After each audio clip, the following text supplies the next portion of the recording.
पूज्य गुरुदेव श्री त्रियोगा महाराज की जय हो। कीर्तनंदा स्वामी जगत गुरु शिला भक्तिपाद महाराज की जय हो। ऐसी भक्ति वेदांत स्वामी अभय चरण विंशिला प्रपाद महाराज की जय हो।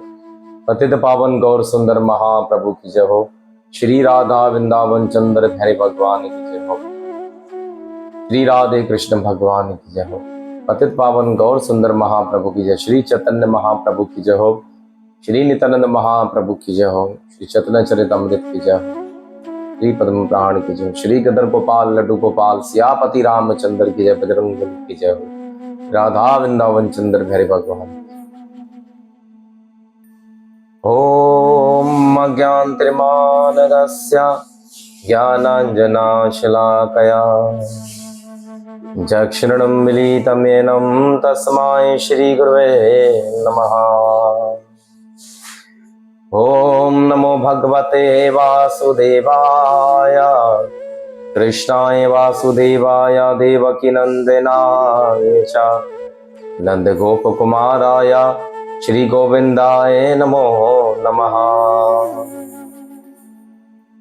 हे कृष्णा करुणा सिंधु दीनबंधु जगतपति गोपेश्वर गोपी काकांतम श्री राधा कांतम नमोस्तुते। तप्त कांचनम गौरांगे श्री राधे वृंदावनेश्वरी वृषभानु सुते देवी श्री प्रणमामि हरि प्रिया। श्री चैतन्य मनोभीष्टं स्थापितामिना भूतले स्वयं रूपं गदामयं ददान्ति सोम प्रदान्तिकम्। जयो श्री कृष्णा चैतन्य प्रभु नित्यानंदा श्री अद्वैता गदाधार श्रीवासादि गौर भक्तवृंदा। हरे कृष्णा कृष्णा कृष्णा हरे हरे हरे राम राम राम हरे हरे।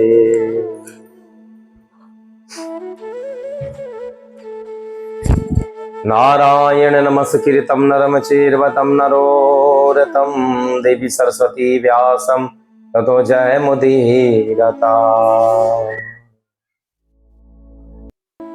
आजातुलंबभुजो इनकावतार दो संकीर्तने गपितारो कमलायताष्टतो विशंबरो तुजबारो युकदरो पारो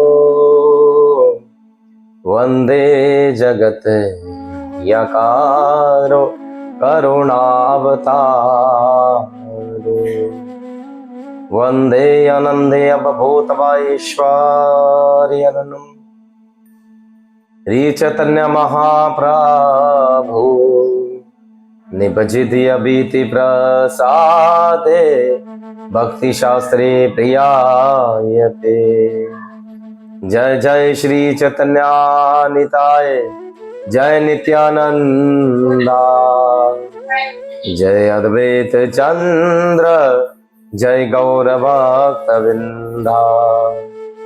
श्री चैतन्य प्रसादने दत्त स्वरूपस्य विनहेशार्यरणं बालो यादपि कृततात शास्त्रं दृष्टतात्वा वृचलीलायसन्। रामाय रामभद्राय रामचंद्राय रामवेदाय रघुनाथाय नाथाय सीतापते नमः। मनोजवं मारुत्य तुल्यवेगं जितेन्द्रियं बुद्धिमात्रवेश्वरं वाताजमौतं वानरयूतमूकं रामदूतं शरणं प्रपद्ये। कर्पूरगौरं करुणावतारं संसारसारं भुजगेन्द्रहारं सदा वसन्तं हृदयारविन्दे भवं भवानी सहितं नमामि। हरि शंकर उमापति महादेव की जय, सियापति रामचंद्र की जय, पवन पूत हनुमान महाराज की जय, श्री राधा वृंदावन चंद्र प्यारे भगवान की जय हो, श्री गिदर गोपाल लड्डू गोपाल की जय हो, पूज्य गुरुदेव श्री त्रियोगा महाराज की जय, कीर्तनंदा स्वामी जगत गुरु शिला भक्तिपाद की जय, ऐसी भक्ति वेदांता स्वामी अवे चरण विंशीला प्रपाद महाराज की जय, पतित पावन गौर सुंदर महाप्रभु की जय हो।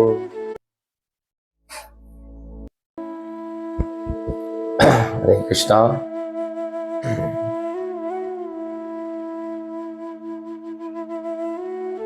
हरे कृष्णा। हरे कृष्णा। आज शनि पक्ष दशमी का दिन है और दशमी के दिन हम सब लोगों को भगवान श्री कृष्ण की कृपा मात्र से एकादशी का कल का व्रत जो होगा, आज गुरु महाराज श्री त्रियोगा महाराज जी की कृपा मात्र से हम सब लोग इस कथा को श्रवण कर पाएंगे। साथ ही साथ चैतन्य चरितमृत से भी हम सब लोग महाप्रभु जी की जो वाणी है उनको भी श्रवण कर पाएंगे, जिसे श्रवण करने मात्र से हमारे जीवन काल में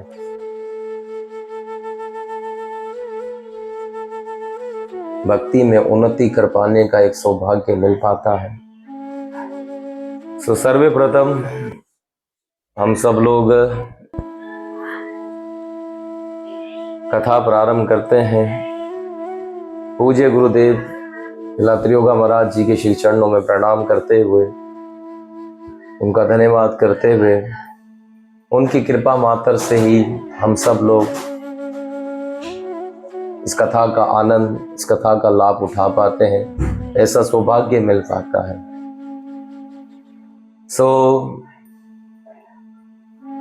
साथों साथ कथा को श्रवण करने वाले यूट्यूब इत्यादि जूम पे जो कोई भी भगत जन इस कथा को श्रवण करते हैं, ऐसे महान वैष्णवों के भी श्री चरणों में हमारा हार्दिक कोटि कोटि नमन है। आप लोग अपना कीमती समय निकालकर इस कथा को श्रवण करने के लिए यहाँ उपस्थित होते हैं। धन्यवाद है आपके जीवन को, आपके पूर्वजों को, या आप लोग इस कथा के अंदर ऐसे महान पुण्य का लाभ उठा सकते हैं, क्योंकि भगवान की कथा सुनना हर एक व्यक्ति के भाग्य में नहीं होता है। जो व्यक्ति भगवान की कथा श्रवण करते हैं, ऐसा व्यक्ति ही भाग्यशाली होता है, जिसे भगवान चुनते हैं। तो आप सब लोगों को भगवान ने चुना है। इस कथा के अंदर आप लोगों को यहाँ प्रवेश करने का एक सौभाग्य मिला है। धन्यवाद। कल पना एकादशी का व्रत है, तो हम पद्म पुराण से एकादशी के विषय में जानेंगे। कल की बड़ी महान तिथि बताई जाती है। कल के दिन एकादशी माता रानी का हैप्पी बर्थडे भी है, क्योंकि कल ही के दिन एकादशी माता का भगवान श्री कृष्ण के शरीर से प्रकट होना था और उन्होंने इस संसार को पवित्र करने के लिए इस संसार में आई। हम जानेंगे कि किस प्रकार से एकादशी माता भगवान हरि के शरीर से प्रकट होकर इस संसार में आई। पहले हम एकादशी की कुछ महिमा जानते हैं, जिसे पद्म पुराण के उत्तरखंड में एकादशी जय और वेद नवोकत व्रत का सब रूप एकादशी की विधि और उत्पत्ति कथा और महात्म्य का वर्णन सुनते हैं। पद्म पुराण उत्तरखंड में नारद जी ने महादेव जी से प्रश्न किया कि प्रभु कृपा कर उत्तम व्रत कैसे होता है, इसके विषय में बताएं। उत्तम व्रत कैसा होता है, कैसे रखा जाता है और उत्तम व्रत कहां से आया और क्यों उत्तम माना जाता है, इसके विषय में बताएं। इसके फल से क्या मनुष्य के जीवन भर के पाप, उसके पूर्व जन्म के पाप क्या सब नष्ट हो जाते हैं? महादेव जी ने कहा कि हे ब्राह्मण, एक एकादशी महान पुण्य फलों की देने वाली है। केवल एक एकादशी का व्रत कोई व्यक्ति रखता है, कौन कहते हैं? महादेव जी। एक एकादशी का व्रत कोई रखता है तो पुण्य फल देने वाली होती है। श्रेष्ठ मुनियों में भी इसका अनुष्ठान करना चाहिए। बड़े बड़े महात्मा लोग भी एकादशी के व्रत का पालन करें। ऐसा नहीं कि अगर वे बड़े वरिष्ठ भक्त हो गए तो बोले जाम एकादशी नहीं। यहाँ पे बड़े बड़े श्रेष्ठ मुनियों को भी एकादशी का व्रत करना चाहिए। विशेष नक्षत्रों का योग होने पर भी ये तिथि जय विजय और तथा ज्योति तथा पाप नाशनिक है। 4 नामों से विकायत होती हैं। ये सभी पापों को नाश कराने वाली है। इसका व्रत अवश्य ही करना चाहिए, चाहे शुक्ल पक्ष में हो चाहे कृष्ण पक्ष में हो। यह एकादशी का व्रत हमेशा करना चाहिए। सभी पापों को विनाश कर देने वाली ये तिथि होती है। आज कृष्ण पक्ष चल रहा है, जो दशमी का दिन है। कल कृष्ण पक्ष की 11 यानी कि एकादशी का दिन होगा। इस दिन एकादशी का हैप्पी बर्थडे हुआ, यानी कि एकादशी माता इस दिन प्रकट हुई। यहां पर यह बात नारद मुनि जी ने महादेव जी से पूछी कि किस व्रत के पुण्य से मनुष्य के समस्त पाप नष्ट हो जाते हैं और वो भगवान की भक्ति में उन्नति कर सकता है। क्योंकि भगवान की भक्ति यानी कि भक्ति मां रानी की जो मां है वे एकादशी है। क्या है? एकादशी।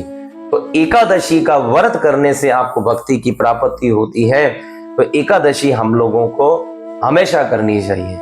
महादेव जी ने यह बात कही, हे नारद, व्यक्ति कोई भी हो, उसे शुक्ल पक्ष की एकादशी हो या कृष्ण पक्ष की एकादशी हो, उसे समय समय पर एवरी मंथ यानी कि हर महीने उस व्यक्ति को एकादशी रखनी चाहिए। हर 15 दिन बाद एकादशी आती है, हम सबको रखनी चाहिए। अब नारद मुनि जी ने प्रश्न पूछा था, प्रभु रखने का कारण क्या है, क्यों रखी जाती है? यहाँ पर ये सारी बातें महादेव जी ये कथा सुनाते हैं। महादेव जी इस कथा को सुनाते हुए कहते हैं कि जैसे जैसे मनुष्य इस जीवन काल में आगे बढ़ता है वैसे वैसे व्रत का अनुष्ठान करना चाहिए। बड़े बड़े फलों का लाभ देने वाली है ये महान एकादशी होती है। एकादशी का व्रत करने मात्र से जीवन भर मात्र का जो पाप है वे नष्ट हो जाता है। और एकादशी का व्रत करने से पाप करने से भी मनुष्य रुक जाता है। लेकिन 2 बातें आती, एक होता पूर्व जन्म के पाप खत्म कर देना, ठीक है, वो तो व्रत के हवाले से हो गया। एक होता है कि पाप ना होना, अब पाप ना हो, इसकी संभावना क्या है? जो कोई व्यक्ति एकादशी का व्रत रखता है तो वे अपने जीवन काल में आगे चलकर पापों से विमुख होता है, क्योंकि उसे भक्ति में लग जाता है। और जो व्यक्ति भक्ति में लग जाता है तो वह हर कदम सोच समझकर भगवान के नाम का संकीर्तन करने वाला व्यक्ति, जो भगवान का भक्त होता है, विचार नियम का पालन करने वाला व्यक्ति, ये पाप माया से दूर ही रहता है। तो इस प्रकार से उनका भगवान श्री कृष्ण उन्हें प्रेममय भक्ति का दान देते हैं। तनिक भी संदेह नहीं करना चाहिए, पुण्य नक्षत्र में युक्त 71 पाप नाक्षिणी एकादशी का व्रत करने के मनुष्य 1000 एकादशियों के व्रत का फल प्राप्त कर लेता है। यानी कि आप एक व्रत भी रखते तो 1000 एकादशियों के व्रत का फल प्राप्त कर लेता है। इस दिन स्नान, दान, जप, हवन,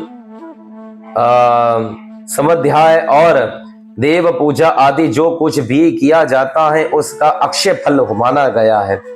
एकादशी के दिन आप कोई हवन करते हो, कोई दान करते हो, कोई पुण्य का कार्य करते हो तो वे अक्षय माना जाता है। इसीलिए प्रयाल पूर्वक इसका व्रत करना चाहिए। जिस समय धर्मात्मा राजा युधिष्ठिर ने अरे पंचम अश्वमेध यज्ञ का स्नान कर चुके थे, उसी ही समय उन्होंने अरे यदुवंशियों तम भगवान श्री कृष्ण से इस प्रकार प्रश्न किया। नारद मुनि, हे मेरे भाई नारद, इस का प्रश्न जो तुमने पूछा ना, जब अश्वमेध यज्ञ युधिष्ठिर महाराज कर चुके थे तो भगवान यदुवंशियों में सर्वश्रेष्ठ भगवान कृष्ण से ये प्रश्न उन्होंने पूछा था कि प्रभु, हम किस प्रकार से, ये एकादशी क्या होती है, क्यों रखी जाती है, इसके फल का क्या लाभ होता है, आप मुझे इसके बारे में बताएं। ये प्रश्न किसने पूछा था? युधिष्ठिर महाराज जी ने। हम जब भी एकादशी आती है तो हम एकादशी के कथा पढ़ते तो उसमें युधिष्ठिर महाराज जी प्रश्न पूछते हैं, जनार्दन, हे गोविंद, हे कृष्णा, कृपा कर आप मुझे आगे की जो एकादशी आ रही है उसके विषय में बतलाएं। तो ये बात कहाँ बोली गई थी, आज हम इस बातों को जान रहे हैं। ये बात शिव जी के मुखारबिंद से निकली, नारद जी को सुना रहे हैं। अब भोलेनाथ जी कहते हैं कि युधिष्ठिर ने ये प्रश्न पूछा, प्रभु, नियुक्त व्रत तथा एक भगत व्रत का पुण्य एवं फल क्या है? हे जनार्दन, ये सब मुझे बतलाएं। श्री भगवान ने कहा कि हे कुंती नंदन, हेमंत ऋतु में जब परम कल्याणमय माघ शेष मास आए तब उसके कृष्ण पक्ष की एक द्वादशी तिथि को उपास व्रत करना चाहिए। इसकी विधि इस प्रकार हुई है, दृढ़ता पूर्वक उत्तम सुनो। अरे माघ शेष में इसकी व्रत को हमें दृढ़ता पूर्वक रखना चाहिए। इसके व्रत को रखने से तुम्हें उत्तम फल की प्राप्ति होगी। व्रत का पालन करना चाहिए। शोची और पुरुष दशमी को सदा ही एक भगत रहकर अथवा शोच और संतुष्ट आदित्य नियमों के पालन पूर्वक नियुक्त व्रत के सब रूप को जानकर उसके अनुसार एक बार भोजन करें और दिन के 8वें भाग में जब सूर्य का तेज मंद पड़ जाता है उसी ही नियुक्त जानना चाहिए। रात को भोजन करना नियुक्त नहीं है और गृहस्थियों के लिए तारों के दिखाई देने पर नियुक्त भोजन का विधान है और सन्यासियों के लिए दिन के 8वें भाग में ही, क्योंकि इसके लिए रात में भोजन करना नियोजित है। भगवान श्री कृष्ण कहते हैं एकादशी यानी कि जब दशमी का दिन होता है, जैसे आज दशमी का दिन है तो एक टाइम का भोजन बताया जाता है यहाँ पर, लेकिन हम लोग गृहस्थी हैं और संसारी लोग हैं तो हमारे गुरु महाराज जी के आदेश अनुसार जैसी आवश्यकता होती है, और ऐसे भी भगत लोग हैं जो एक टाइम में ही भोजन कर पाते हैं एकादशी के दिन, जैसे रखने से पहले। वह भोजन भी सन्यासियों के लिए संध्या काल से पहले ही कर लेना चाहिए, और गृहस्थी लोग तारे जब रात्रि में निकल आते हैं तब वे भोजन कर सकते हैं, ऐसा बताया जाता है। अरे दशमी की रात के विदित होने पर भी एकादशी का प्रकाल व्रत करने वाला पुरुष व्रत का नियम ग्रहण कर ले और सवेरे उस महायज्ञ को पवित्रता के लिए स्नान कर ले। पवित्र होना चाहिए रात्रि में, यानी कि आप रात्रि में दशमी के दिन पवित्र रहें और ब्रह्मचर्य नियम का पालन करें। सवेरे प्रातःकाल उठकर ब्रह्म मुहूर्त में आप स्नान करें। स्नान करने का विधान ऐसा बताया जाता है कि स्नान जब कोई व्यक्ति करता है तो वो भी एक धर्म है, सवेरे स्नान करना। तो आप उसमें स्नान करें और स्नान करने के पश्चात उस वक्त स्नान बताया गया कि कुएं के पास निकट बैठ के स्नान करें, नदियों के पास करें, और ऐसे कोई तालाब नजर आए तो वहां पर स्नान करना चाहिए। अगर ऐसा कुछ नहीं है तो ग्रस्त जीवन में रहने वाला व्यक्ति अगर घर पे भी स्नान करता है तो उस स्नान का मंत्र इस प्रकार से पढ़े, आवेश करायन्तु रात करन्तु वैष्णु कांतु वासुंदरः मुक्ताय हरमय पापम यमाये पूर्वसे चितम।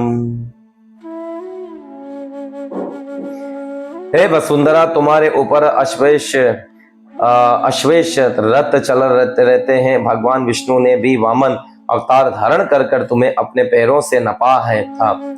अरे मुतक के मैंने पूर्व काल में पाप संचित किए हैं और इसी ही मेरे पापों को हर लो।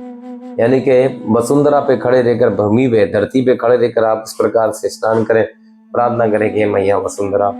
भगवान श्री कृष्ण ने आप उनकी पटरानी हो। भगवान वामन ने आपको 3 पगों में नापा था। बड़े बड़े लोग आपके ऊपर रहते हैं, आप उन सब का लालन पालन करती हो। मेरे पापों को क्षमा करिएगा। इस प्रकार से हम लोगों को वसुंधरा माता से प्रार्थना करनी चाहिए, फिर स्नान करना चाहिए। स्नान के अनुष्ठान के बाद जब आप इस प्रकार से स्नान इत्यादि कर लेते हो तो कहा जाता है कि पारत दिवचक चित्त है कि वे शुक्ल और कृष्ण पक्ष में जो एकादशी व्रत लोगों में व्रत भेद ना उत्तम हो करें, चाहे शुक्ल पक्ष की एकादशी हो चाहे कृष्ण पक्ष की एकादशी, दोनों व्रत रखना चाहिए। हम तो वैसे ही गुरु महाराज जी की कृपा मात्र से शुक्ल और कृष्ण पक्ष तो वैसे ही रखते ही हैं। भगवान बता रहे कुछ लोग होते हैं जो शुक्ल पक्ष रखते तो कृष्ण पक्ष नहीं रखते, कुछ लोग होते हैं बोले हम शुक्ल पक्ष लगेंगे तो कृष्ण नहीं। लेकिन प्रभुपाद की कृपा मात्र से प्रभुपाद जी की संस्था में जितने भी भक्त लोग हैं वे सब लोग शुक्ल और कृष्ण पक्ष की दोनों की एकादशी पालन करते हैं। कृष्ण पक्ष की एकादशी का व्रत लोगों में मतभेद ना उत्पन्न हो करे। अरे शंख द्वारा तिथि में स्नान करके भगवान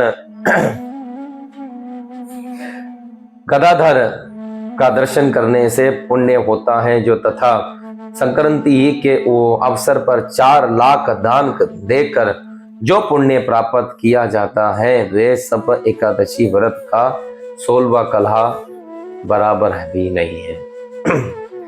मकर संक्रांति जब आती है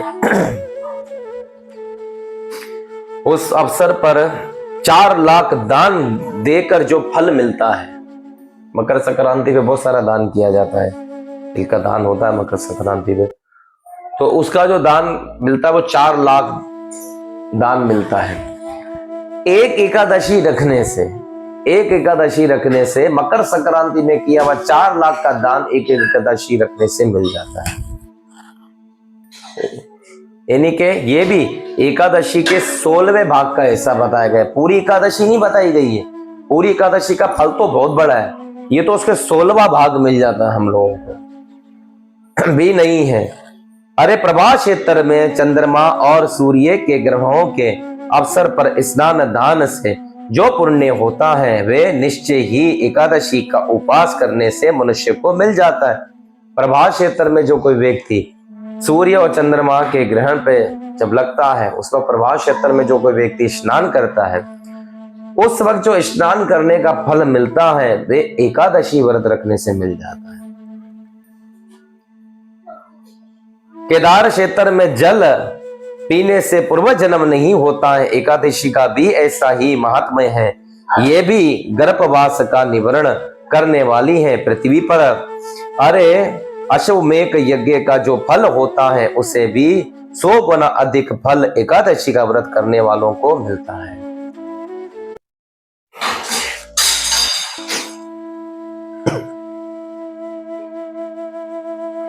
केदार क्षेत्र में जाकर कोई व्यक्ति जल पका पान करता है वो व्यक्ति कभी भी दोबारा पृथ्वी पर जन्म नहीं लेता है। इसी प्रकार एकादशी का व्रत रखने वाला व्यक्ति दोबारा इस संसार में नहीं आता है, फिर वो कभी मां के गर्भ में नहीं आएगा, ये भगवान के धाम गौलोक वृंदावन में जाता है। अश्वमेध यज्ञ का जो फल मिलता है उससे 100 गुना ये जो फल मिलता है वह एकादशी रखने से मिल जाता है। जिसके घर में तपस्वी एवं श्रेष्ठ ब्राह्मण भोजन करते हैं उसको जिस फल की प्राप्ति होती है वे एकादशी व्रत करने वालों को भी अवश्य ही मिल जाती है। कोई साधु बड़े बड़े ऋषि मुनि किसी गृहस्थ जी के घर पर आकर भोजन जो करते हैं उसका जो फल मिलता है वे एकादशी व्रत रखने से मिल जाता है। वेद गणों के प्रकरामी विद्वान ब्राह्मणों को भी सहस्र गौदान करने से जो पुण्य होता है उसे 100 गुना पुण्य एकादशी व्रत करने वालों को प्राप्त हो जाता है। वेद पाठन करने वाले जो 100 गौदान करते हैं, 1000 गौदान करने वाले व्यक्तियों को जो पुण्य मिलता है वो केवल एकादशी के व्रत का पालन करने वालों को मिल जाता है। इसी प्रकार व्रती को वह पुण्य प्राप्त होता है जो देवताओं के लिए भी दुर्लभ है एकादशी का व्रत, देवताओं के लिए भी ये फल दुर्लभ है। रात को जो भोजन कर लेने पर उससे आधा पुण्य प्राप्त होता है तथा दिन में एक बार भोजन करने से जो दयदारियों को निकट भोजन का आधा फल मिलता है।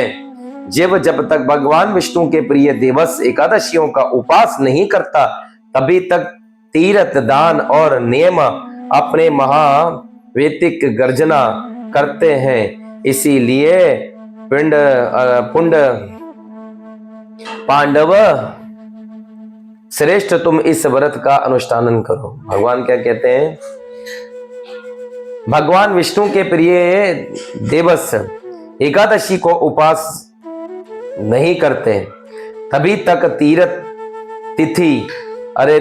तीर्थ दान और नेमो अपने ही महातप्त की गर्जना करते हैं। इसीलिए पांडव श्रेष्ठ तुम इस व्रत का अनुष्ठान करो।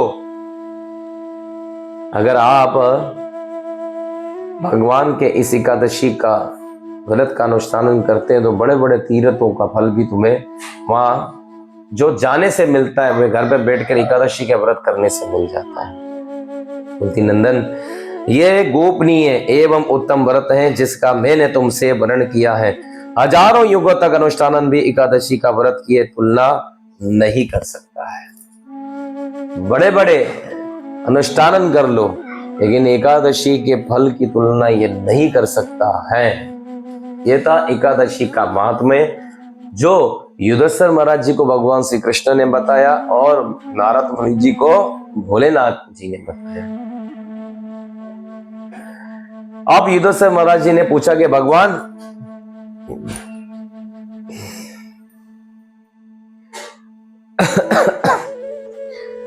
पुण्यमय एकादशी तिथि कैसे उत्पन्न हुई है, इसे संसार में क्यों पवित्र मानी गई है तथा देवताओं को भी कैसे ये प्रिय है। प्रभु कृपा कर ये बताएं एकादशी उत्पन्न कहां से हुई।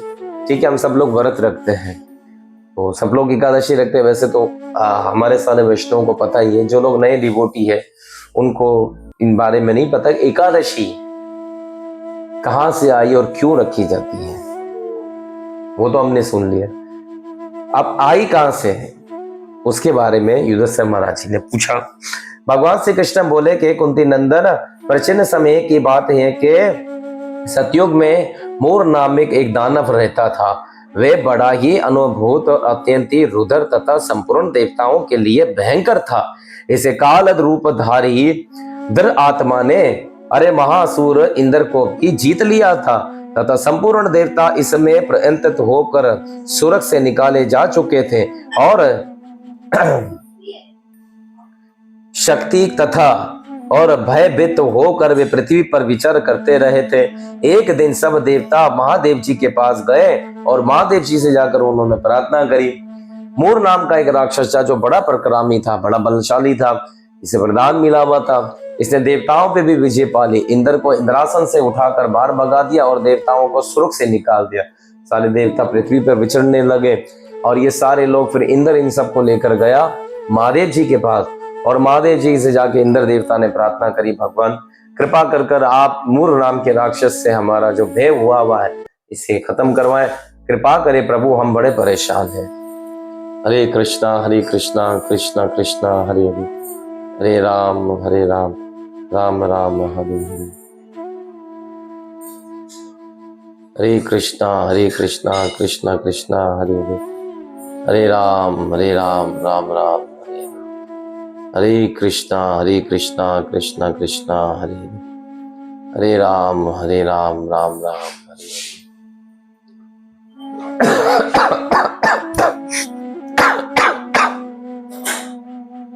हरे कृष्णा कृष्णा कृष्णा हरे हरे, हरे राम राम राम हरे हरे। इंद्र सब लोगों को लेके महादेव जी के पास गए और महादेव जी ने कहा कि आप लोगों का जो दुख है ये मैं दूर नहीं कर सकता, क्योंकि सब दुखियों का दूर करने वाले एकमात्र भगवान हरि श्री कृष्ण है। आप सबको भगवान हरि की शरण में जाना चाहिए, उनसे प्रार्थना करनी चाहिए, वही आपका सारा दुख और दूर कर सकते हैं। महादेव जी ने ऐसा कहा, देवराज जहां सबको शरण मिलती है तुम वहीं भगवान विष्णु की शरण में जाओ। भगवान श्री कृष्ण कहते हैं कि युधिष्ठिर महादेव जी की ये बात सुनकर परम बुद्धिमान देवराज इंद्र संपूर्ण देवताओं के साथ लेकर वे भगवान के पास गए और भगवान से जाकर उन्होंने प्रार्थना करी और वहां बैठकर उन्होंने हाथ जोड़कर जल में क्षीर सागर के निकट वहां बैठकर उन्होंने जल में सोए रहे उसका दर्शन करके इंद्र ने हाथ जोड़कर स्तुति आरंभ की। अब वहां पे क्षीर सागर में भगवान लेटे हुए हैं, उनको इंद्र ने स्तुति की। जब भी भगवान का दर्शन करो, भगवान के मंदिर जाओ, भगवान का अक्षर विग्रह आप जब भी देखो, ये हमें प्रमाण मिलता है। हमें तुरंत भगवान की स्तुति करनी चाहिए, भगवान को प्रणाम करना चाहिए। जैसे हमारे जब भी दर्शन आरती होती है तो शिला प्रभुपाद महाराज जी ने ब्रह्म संहिता का श्लोक भगवान की प्रशंसा करते हैं, गोविंदम आदि पुरुषम तमहम ब्रजामि। ये श्लोक हम लोग गाते हैं, गोविंदम आदि पुरुषम तमहम ब्रजामि, गोविंदम आदि पुरुषम तमहं ब्रजामि, रेणुकां तरारविन्दां दलयाक्षां हरिवातां दमसितं बुधचूर्दलाकां कन्त्रापकोटिकमनीया विश्वशोभा गोविंदा। इस प्रकार से भगवान की स्तुति की जाती जो ब्रह्मा जी ने की थी। जब भी भगवान का दर्शन करो, भगवान की स्तुति करो। तमाम बजामी तंत्राप कोटि कमनीया विशिषा शुभम। भगवान हजारों कामदेव भी मिलकर आपकी सुंदरता की बराबरी नहीं कर सकते, आप इतने सुंदर हो। विशिषा शुभम, आप सारे ब्रह्मांडों में सबसे ज्यादा सुंदर का जो मूल तो कारण है, जो सुंदरता है, वो केवल आप ही में ही है। इंद्र ने भी भगवान की प्रशंसा करी, हाथ जोड़ा, बोला प्रभु मैं आपकी प्रशंसा करता हूँ। इंद्र ने बड़ी अच्छी स्तुति की, भगवान प्रसन्न हो गए और भक्त वत्सल उन्होंने प्रार्थना करते हुए भगवान से शरणागत मांगी, प्रभु हमें शरणागत कीजिए, हमारा भेद दूर कीजिए, आप आपके शरण में आए। तो भगवान बड़े खुश हो। भगवान ने कहा ठीक है, मैं उस राक्षस का विनाश करूंगा और उस राक्षस का विनाश करने के लिए मैं वहां जरूर जाऊंगा। इंद्र ने कहा प्रभु ये मूर नाम का राक्षस है जो बड़ा ही पराक्रमी है। इंद्र बोले देवेश्वर पूर्व काल में ब्रह्मा जी के वंश से एक तलंजंग नामक एक महान असुर उत्पन्न हुआ था जो अत्यंत ही भयंकर था। उसका पुत्र हुआ दानव के नाम से दिखायत हुआ और वह भी अत्यंत ही उत्कृष्ट महाप्रक्रामी और देवताओं के लिए भयंकर है। और चंद्रवती नामिक के अस्तित एक गौरी है, अरे इसमें स्थान बनाकर वह निवास करता है। प्रभु ये वहां पर चंद्रवती नाम का एक स्थान है, वहां पर ये रहता है, वहां निवास करता है। इस दैत्य ने समस्त देवताओं को परास्त कर सुरक लोक को बाहर कर दिया है। अरे इसने एक ही दूसरे एक इंद्र को सुरक सिंहासन पर बिठा दिया है। अब इंद्र कह रहा है प्रभु इसने क्या करा कि सुरक से मुझे इंद्र को निकाल कर एक वहां पे दूसरा इंद्र बिठा दिया कि मुझे भगा कर वहां बैठा है और ये एक गुफा में रहता है। आप प्रभु कृपा कर वहां जाए और उस नगरी से उसमें स्थान बनाकर ये निवास करता है। प्रभु उससे वहां जाकर आप मारे। अरे अग्नि चंद्रमा सूर्य वायु तथा और वरुण भी इसे ना दूसरे ही बनाए हैं। अरे इसने अग्नि भी दूसरा बना दिया, वायु देवता भी दूसरा बना दिया, जल वरुण देवता को भी दूसरा बना दिया। प्रभु मुझे तो छोड़ो।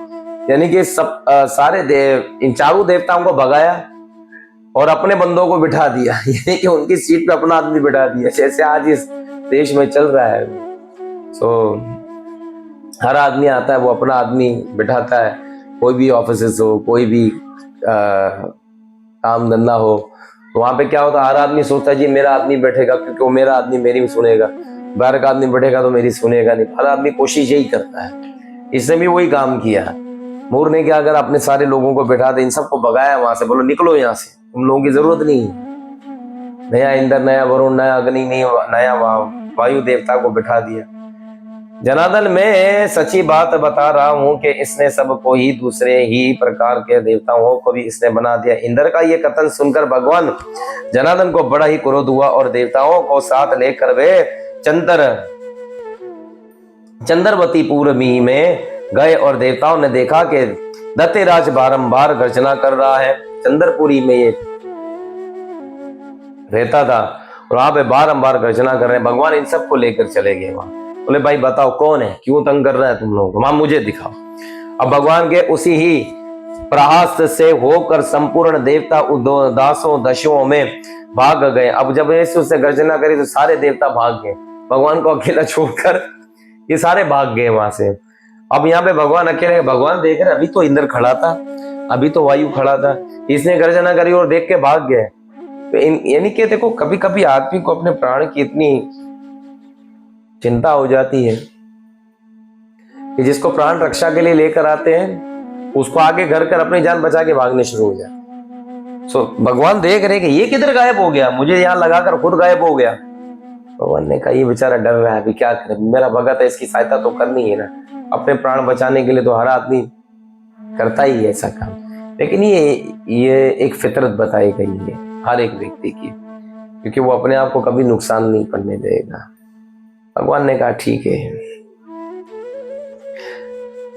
दिशा में भाग गए और दानव भगवान विष्णु को देखकर बोला कि खड़ा हो रहा और खड़ा रहा। उसकी ललकार सुनकर भगवान के नेत्र क्रोध से लाल हो गए और वे बोले अरे दुराचारी दानव, मेरी इन भुजाओं को देखो। और ये कहकर विष्णु ने अपने ही दिव्य बाणों से सामने आए हुए उस दुष्ट दानव को मारना आरंभ किया। दानव भय से पलित और उठा और पांडव नंदन तत्पश्चात श्री विष्णु ने दत्तीय सेना पर चक्कर का प्रहार किया। उसने छिन्न भिन्न कर होकर सैकड़ों योद्धा भैंत मुखों में चले गए। इसके बाद भगवान मधुसूदन ने बद्रीकर आश्रम को चले गए। वहां स्नेहवती नामिक गुफा थी जो बाहर 12 योजन लंबी थी और पंडुनंदन उस गुफा में एक ही दरवाजा था। भगवान विष्णु उसी में सो रहे थे। दानव मूर मानव भगवान को मार डालने की उगमत से लगा और भगवान ने क्या करा, जब मूर राक्षस से युद्ध करने गए तो मूर की जितनी भी सेना थी अपने सुदर्शन चक्र से भगवान ने सारी सेना को काट छिन्न भिन्न कर दिया। जब मूर ने देखा कि तो मुझे भी मार देंगे तो मूर भाग गया। भगवान ने देखा ये तो भाग गया, भगवान फिर एक गुफा में जाकर विश्राम करने लगे। और जब भगवान वहां विश्राम कर ही रहे थे तो मूर ने देखा कि अब तो भगवान सोए को जाकर मैं मार देता। तो इसने क्या करा, तुरंत वहां गया और भगवान वहां लेटे हुए थे। तो जैसे इसने अपनी तलवार उठाई मारने के लिए भगवान को, तो भगवान के अंदर से एक प्रकाश कुंज प्रकट हुआ और प्रकाश कुंज जैसे ही प्रकट हुआ तो उसमें से कन्या उत्पन्न हुई जो अपने हाथ में तलवार लिए हुए थी। और वे कन्या ने क्या करा, अपने हाथ से मूर राक्षस के साथ युद्ध किया और मूर राक्षस का वध कर दिया। जब भगवान की आंख खुली तो भगवान ने देखा कि ये राक्षस तो यहाँ पड़ा है। भगवान ने नींद के लिए देखा तो इसे मारा किसने, भगवान ये देखने लगे। तब ये कन्या आकर कहने लगी, प्रभु मैंने आपकी दासी, मैंने इस राक्षस को मारा है। जब भगवान ने देखा कि इसका तो वध हो गया है, तब कन्या स्वामी ने आपके ही प्रसाद से मैंने इस महादेवते का वध कर दिया है। श्री भगवान ने कहा, कल्याणी तुम्हारी इस कर्म से तीनों ही लोकों के मुनि और देवता आनंदित हुए हैं। अतः तुम्हारे मन में जैसे ही रुचि हो उसके अनुसार मुझसे कोई भी वर मांग लो। भगवान इतने प्रसन्न हो गए, बोले कन्या तुम बहुत अच्छी हो, तुमने ना सारे मानव जाति का कल्याण कर दिया। ये राक्षस ने देवताओं को भी बहुत तंग किया हुआ था। मांगा जो तुम्हारे मन में मनोकामना वो वर मुझसे मांग लो। अब वर मांगने की बात आई तो देवलोक भक्त होने पर भी वह वर मैं तुम्हें दूंगा। अरे मुश्किल भी होगा तो भी तुम्हें दे दूंगा, इसमें तनिक भी संदेह नहीं है, तुम शक नहीं करना। वह कन्या साक्षात एकादशी ही थी और उसने कहा कि प्रभु यदि आप प्रसन्न हो तो मुझे आपकी कृपा चाहिए। कृपा कर तिथियों में प्रधान समस्त विधानों का नाश करने वाली तथा सब प्रकार की सिद्धि देने वाली देवी हूँ। और हे जनार्दन, जो लोग आप में भक्ति रखते हुए मेरे दिन को उपास करेंगे उन्हें ही सब प्रकार की सिद्धि प्राप्त हो जाएगी। क्या बात है प्रभु, जो लोग आपकी भक्ति करेंगे, आपकी भक्ति में उन्नति करने के लिए मेरे अगर कोई उपास रखेगा, क्योंकि भगवान ने वरदान दे दिया। भगवान ने कहा भक्ति, जनार्दन आप मुझे कुछ देना ही चाहते हो, तुम सबसे ज्यादा सर्वश्रेष्ठ बड़ी तिथि बनोगी। क्या? एकादशी। तुम एकादशी का तिथि बनोगे और एकादशी देवी होगी, क्योंकि आज जैसे दशमी है ना, तो कल के दिन इनका जन्म हुआ था। कल 11 के दिन मूर नाम के राक्षस को मारा था एकादशी ने। उस वक्त भगवान ने इनका नामकरण भी किया, नामकरण रखा था, बोले आज का दिन है 11, तो इसलिए आज 11 होने की वजह से तुम्हारा नाम एकादशी हुआ। और एकादशी के दिन जो कोई व्यक्ति व्रत रखेगा तो मेरे भगत लोग जो मुझ में रुचि रखते हैं उनकी भक्ति में उन्नति होगी और उनका प्रेम मुझ में और बढ़ेगा और अंत में धाम को आ जाएंगे। तो हर एक वैष्णवों को, हर एक इंसान को एकादशी का व्रत रखना चाहिए। यद्यपि एकादशी के दिन ही ये मोर नाम का राक्षस अनाज में जाके छुपा था, इसलिए भगवान वहां पर गुफा में जाकर चले गए थे कि मोर तो भाग गया, लेकिन ये अनाज में जाके छुप गया था। तो एकादशी के दिन अनाज के अंदर पाप का वास होता है। तो जो कोई भी व्यक्ति एकादशी के दिन खान पान करता है तो उसे गौ की हत्या करने का पाप लगता है, गुरु की हत्या करने का पाप लगता है, माता पिता की हत्या करने का पाप लगता है। इतना बड़ा जो पाप का जो दंड मिलता है वे एकादशी के दिन अन्न खाने से मिलता है।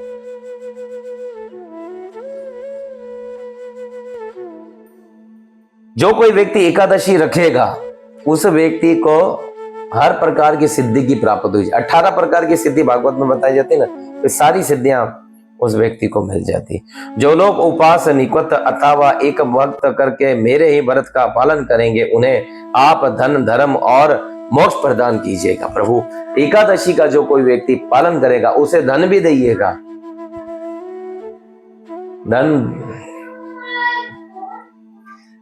धर्म भी दीजिएगा, क्योंकि एकादशी कौन रखता है? जो धार्मिक होता है, जो भगवान का भक्त होता है, जिसके मन में भगवान के लिए प्रेम होता है, जो मनुष्यों के ऊपर कृपा करता है, ऐसा व्यक्ति ही एकादशी रखता है। प्रभु, उनको धन भी दीजिएगा, उनको धर्म भी दिएगा, उनको मोक्ष भी दीजिएगा जो एकादशी रखेंगे। श्री विष्णु बोले कि कल्याणी, तुमने जो कुछ कहती हो वे सब में पूर्ण होगा। जाओ, मैंने कह दिया। भगवान श्री कृष्ण कहते हैं कि दशर इस प्रकार से एकादशी का व्रत रखना चाहिए। एकादशी इस प्रकार से उत्पन्न हुई। एकादशी का समान रूप से कल्याण करने वाली है। इसमें शुक्ल और कृष्ण की भेद नहीं करना चाहिए। यदि कोई अधिक काल में थोड़ी सी भी एकादशी का मध्यम में पूरी द्वादशी और अंत में कंचित त्रयोदशी तक हो तो वह त्रिपुष्य एकादशी का कहलाती है। एकादशी की तिथि कभी कभी बड़ी हो जाती है, इसे कभी कभी देखते आज भी एकादशी, कल भी एकादशी है, तो उसमें भगवान श्री कृष्ण बताते हैं कि जो पहली एकादशी होती है वो नहीं, उसके बाद वाली जो एकादशी होती है ना वो ज्यादा महत्वपूर्ण होती है, उसको रखना चाहिए। कभी कभी डबल तिथि आती है, कोई भूले भट के लग भी रहता तो कोई बात नहीं, लेकिन दूसरे दिन उसको पारण कर लेना चाहिए। लेकिन दूसरी एकादशी रखनी चाहिए। कभी कभी 2 तिथियां आ जाती हैं।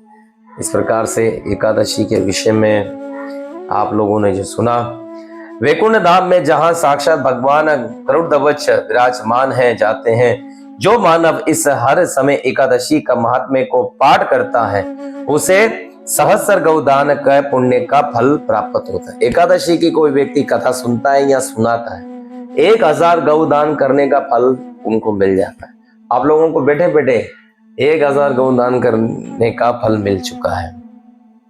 जो दिन ये रात में भक्ति पूर्वक इस महात्म्य का श्रवण करता है वे निसंदेह ही ब्रह्म हत्या आदि पापों से भी मुक्त हो जाता है। एकादशी के समान पाप नाशिक व्रत दूसरा कोई नहीं है। सब व्रतों का राजा एकमात्र एकादशी ही है।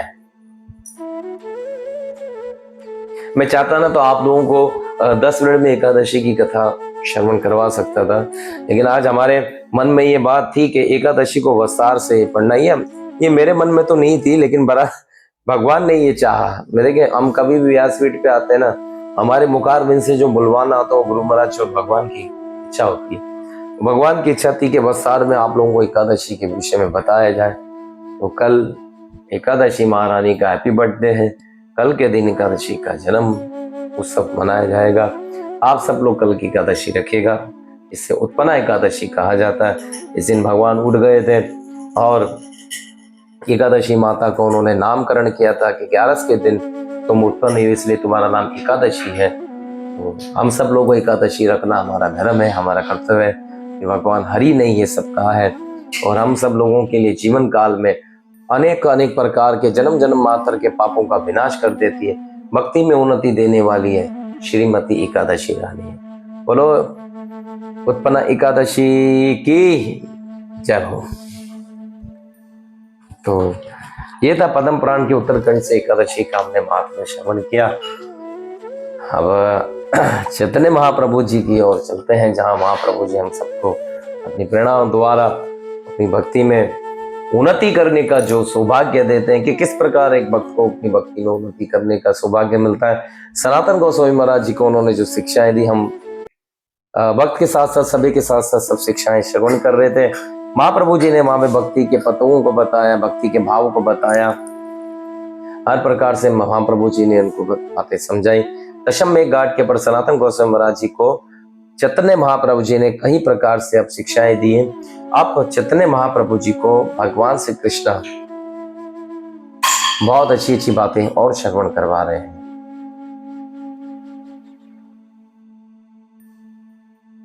हरे कृष्णा कृष्ण कृष्णा हरे हरे, हरे राम राम राम हरे हरे, हरे कृष्णा कृष्ण कृष्णा हरे हरे, हरे राम राम राम हरे हरे।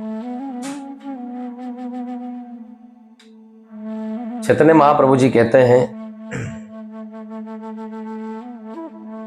यस्य मानन्ये दीव चतुः लोके लोकायनन दीव चतुताये, हर्ष मारुष भयाते दुर्गा मुक्तः ये चाहे मये प्रिय।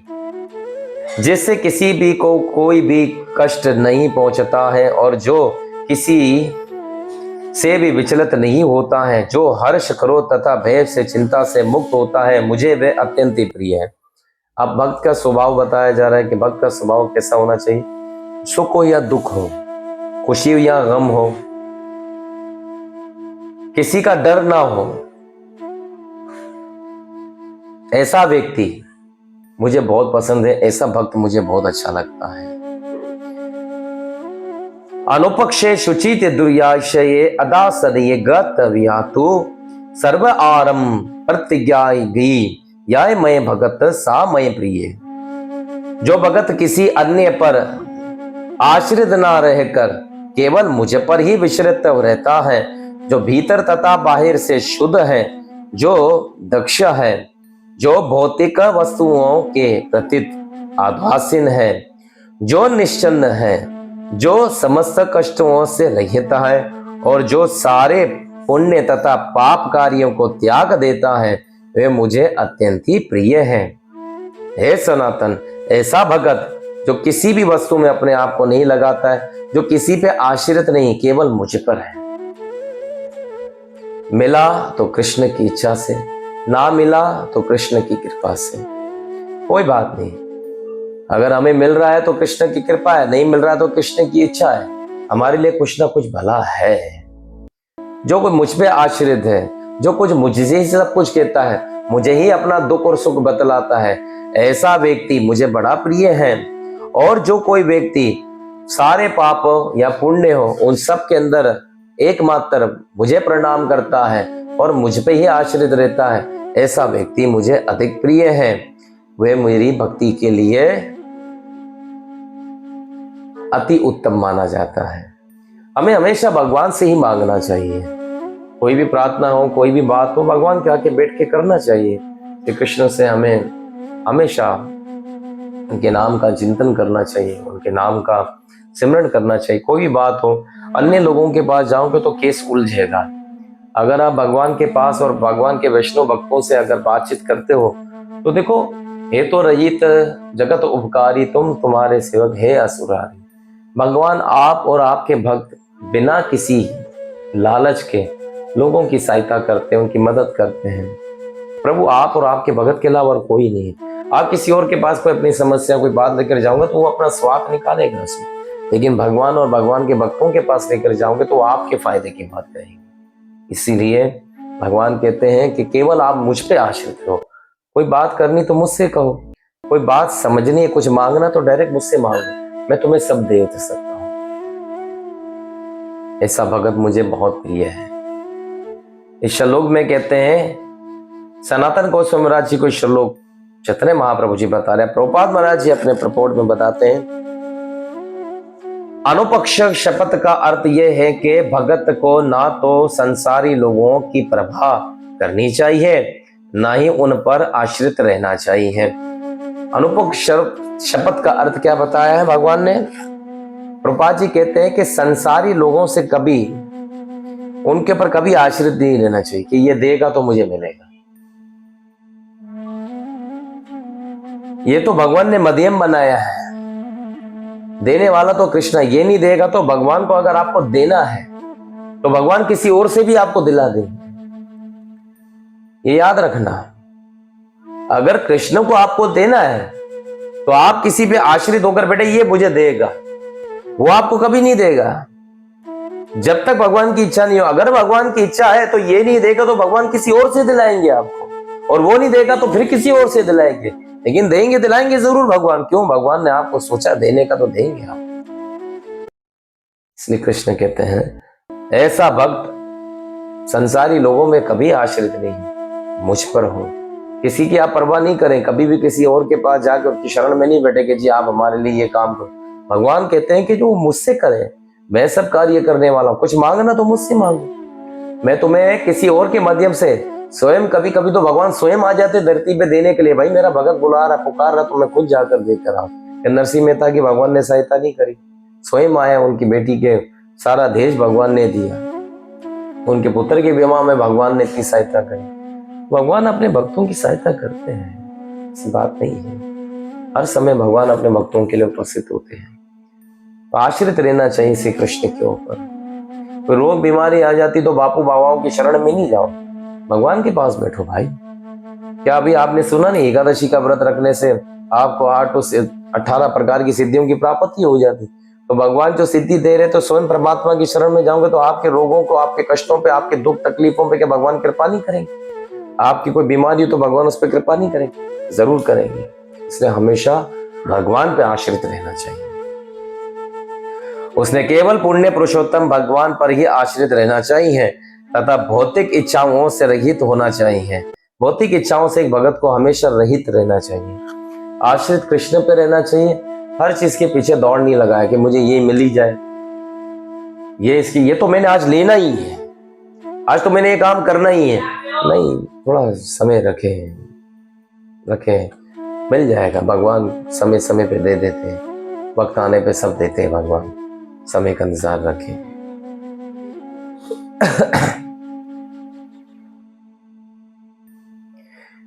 अरे उसे भीतर और बाहर से शुद्ध होना चाहिए, उसे भीतर से और बाहर से शुद्ध होना चाहिए। शुद्ध क्या? वाणी, मन से।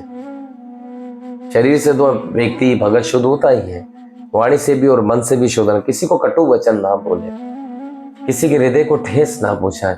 शब्द ऐसे बोले कि किसी के दिल को ठेस नहीं लगे। कभी कभी लोगों की बोली नहीं होती, लोगों की गोली निकलती है मुख से। वो बोली नहीं बोलते, गोली की तरह शब्द निकालते हैं। किसी के हृदय को ठेस ना लगे, ऐसी शुद्धता रखे। वाणी ऐसी बोले कि मन का आपा खोले, औरों को शीतल करे, आप भी शीतल होए। ऐसी वाणी बोलनी चाहिए। ऐसा भगवान का शुद्ध भगत होता है। ये कौन कह रहे हैं? प्रभुपाद जी, चैतन्य महाप्रभु जी ने सनातन गोस्वामी महाराज जी को ये बात बताया। मेरा भगत इस प्रकार का हो, ये भक्त के गुण बताए जा रहे हैं। भक्त ऐसा होता है। कभी भक्त कभी किसी की निंदा नहीं करे, प्रभु ये इसने ऐसा किया है, कोई भी चीज में एडजस्टमेंट करें। जैसे अभी हम हाल ही में हिंगलाज माता के दर्शन करने गए थे, वहां पे बहुत आनंद आया। हम लोगों ने खूब नित्य किया, खूब कीर्तन किया, शिव जी के पास बैठ के कटाक्षटकम भी, राधा कटाक्षटकम, कृपा कटाक्षटकम गाया और वहाँ पे श्रवण किया, कथाएं भी हुई, वहाँ पर बहुत आनंद आया हम सब लोगों को। तो ये सब क्या था? कृष्ण कृपा थी। वहाँ पे सब दुनियावी चीजें हम दूर छोड़कर आ चुके थे। एक क्या था? आध्यात्मिक भाव, आध्यात्मिक तत्व वहाँ पे चल रहा था, बहुत आनंद आया। तो ऐसे क्षेत्रों में जाकर है ना, एक भक्त को वहाँ पे जजमेंट किया जाता है। क्या जजमेंट किया जाता है? दूसरे अन्य भक्तों के साथ उसका क्या स्वभाव है, क्या है? कभी किसी आदमी को पहचानना होता ना, तो उसे सफर में पहचान लो, वो आपको बता देगा सफर में वो कितना अच्छा है। वो सफर के अंदर कभी भी यात्रा में ऐसे लम्हे आ जाते हैं, उसमें हर चीज को एडजस्ट करे। कुछ मिलता है तो ठीक है, नहीं मिलता थैंक यू कृष्णा। और जब तक आपकी यात्रा सफल नहीं होती, जब तक उसके अंदर आप प्रयास और परिश्रम नहीं करो, बैठे बैठे हर चीज मिल जाती तो आपकी यात्रा सफल नहीं हो रही है। प्रयास परिश्रम हो रहा है तो समझो भगवान आपकी यात्रा को सफल कर चुके, स्वीकार कर रहे हैं। थोड़ा सा कष्ट होता है यात्रा में, उसको रहना भी चाहिए।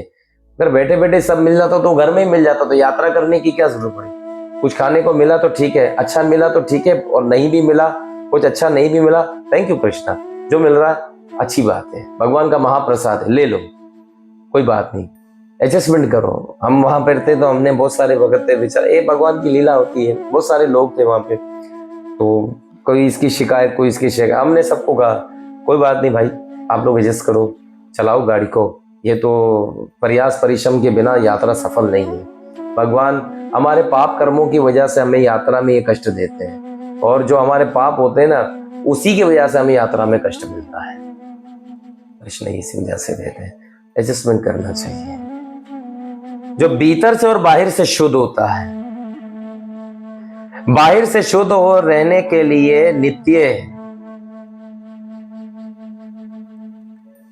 ही साबुन तथा तेल लगाकर नहाना चाहिए, और भीतर से शुद्ध रहने के लिए उसे सदैव ही कृष्ण के विचारों में निमग्न रहना चाहिए। बाहर से तो आप साबुन तेल लगाकर शुद्ध हो जाते हो, नहा लेते हो, लेकिन अंदर से कैसे शुद्ध होंगे? हरे कृष्णा कृष्ण कृष्णा हरे हरे, हरे राम राम राम हरे हरे। इस मंत्र का, भगवान की लीलाओं का सर्वत्र हमेशा चिंतन करते रहोगे। आप कथा जो सुन रहे हो, ये चिंतन हो रहा है ना भगवान का, आप शुद्ध हो गए, आप अंदर से शुद्ध हो रहे हो, ये अंदर से शुद्ध कर रहा है, ठीक है। और सर्वारम प्रत्यागम सर्व, भगवान ने एक श्लोक कहा ना भगवत गीता में, भगवान क्या कहते हैं? सर्व प्रारंभ प्रतिज्ञा शब्द बतलाते हैं कि भक्तों को पुण्य तथा पाप कर्म की स्मृति विधि में रुचि नहीं लेनी चाहिए। सर्वे धर्म प्रत्याजम माम एकम शरणम अहम तम सर्वे पाप भयो मोक्षास्मि मा शुचे। तुम सारे धर्म कर्म को छोड़कर केवल एकमात्र मेरी शरण में आ जाओ, सबको छोड़ दो, मैं तुम्हें सब चीजों से मुक्त कर दूंगा, सबसे शुद्ध कर दूंगा। वो बात यही आती है, भक्त को केवल भगवान के नाम का चिंतन करना चाहिए, भगवान के नाम का सिमरन करना चाहिए, कथाओं से जुड़ना चाहिए, तब आपकी भक्ति सफल हो जाती है। चैतन्य महाप्रभु जी की इस वाणी को श्रवण कर कर वे आगे बताते हैं, वे कहते हैं, यही ना यष्ट पति ना दुष्ट ना शुचिति ना करहा क्षति ना शुभ अंशंभु ना प्रतिज्ञागी भक्तिमान यह सामय प्रिय। चैतन्य महाप्रभु जी कहते हैं, कृष्णदास कविराज गोस्वामी जी कहते हैं, जो ना तो भौतिक बातों से हृष्ट होता है, ना तो जगत की भौतिक बातों से खुश होता। हाँ, इसने ये किया, कीकी लगाना, जोर जोर से मजाक उड़ाना किसी का, भगवान कहते हैं मेरा भगत इन चीजों में दिलचस्पी नहीं रखता, इसमें हर्षित नहीं होता।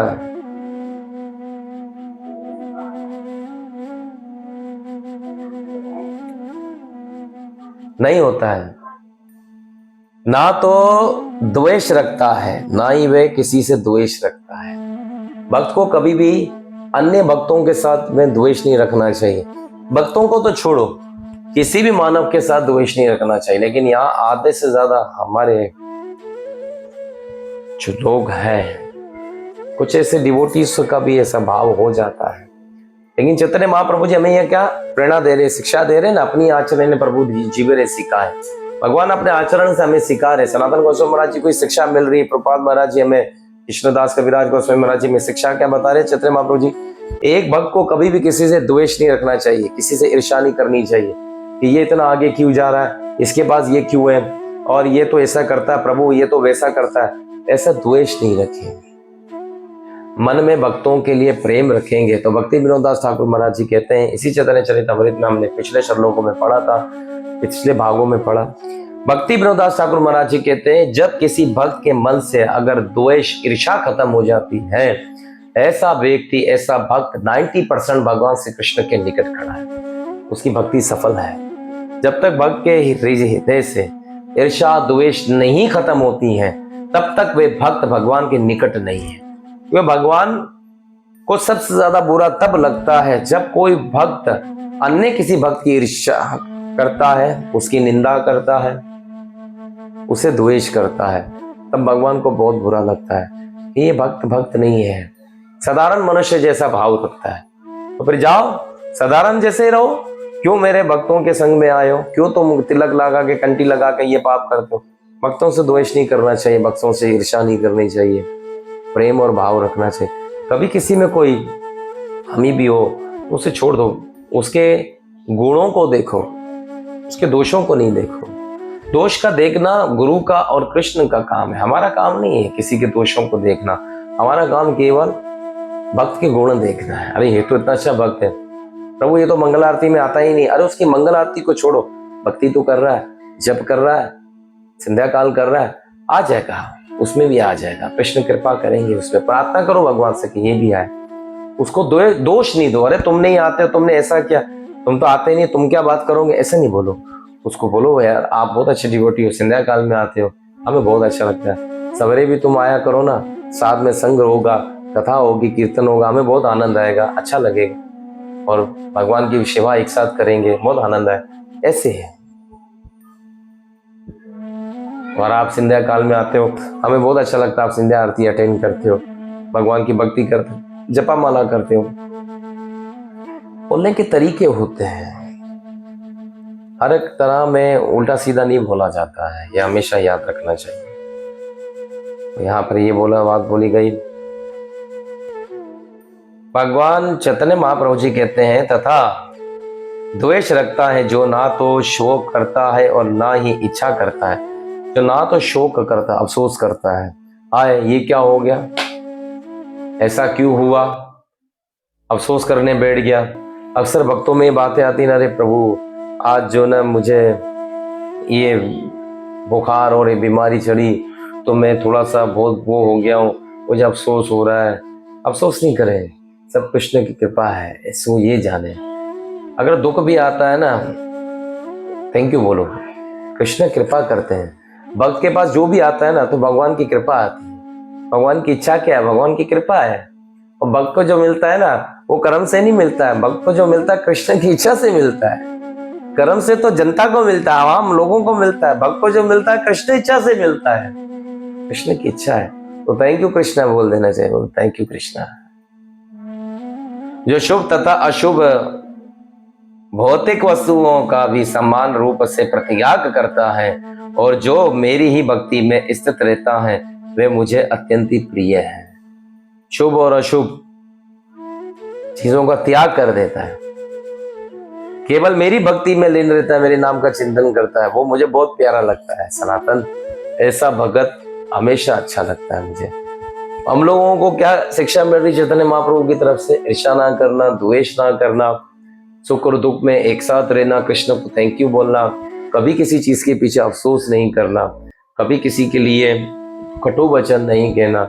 ऐसा व्यक्ति केवल हर वक्त मेरे नाम का चिंतन करता है, मेरे नाम का सिमरन करता है और मेरे नाम को ही जपता है। हरे कृष्णा कृष्ण कृष्णा हरे हरे, हरे राम राम राम हरे। ऐसा व्यक्ति मुझे अधिक प्रिय है। आज की कथा यहाँ विराम हुई है, कल फिर मिलेंगे और चैतन्य महाप्रभु जी की प्रेरणाओं का हम सब लोग श्रवण करेंगे।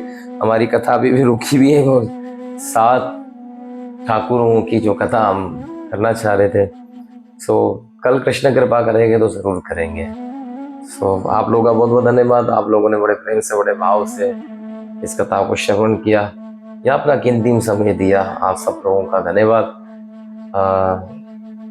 कल एकादशी का व्रत आप सब लोग रखिएगा। एकादशी का महात्म्य हम सब आप लोगों को सुना चुके हैं, सो कल की एकादशी रखिएगा। हरे कृष्णा कृष्ण कृष्णा हरे हरे, हरे राम राम राम हरे हरे। युगधर्म हरिनाम संग कीर्तन की जय हो। वर्तमान आचार्य आदरणीय पूज्य गुरुदेव श्री त्रियोगा महाराज की जय हो। कीर्तनंदा स्वामी जगत गुरु शिला भक्तिपाद की जय हो। ऐसी भक्ति वेदांत स्वामी अभय चरण विंशिला प्रभुपाद महाराज की जय हो। पतित पावन गौर सुंदर महाप्रभु की जो, श्री राधा वृंदावन चंद्र बिहारी भगवान की जो, श्री गदर गोपाल लड्डू गोपाल की जो, श्यापति रामचंद्र की जय, बजरंग बली की जय। थाए गौर प्रेमानंदी हरि।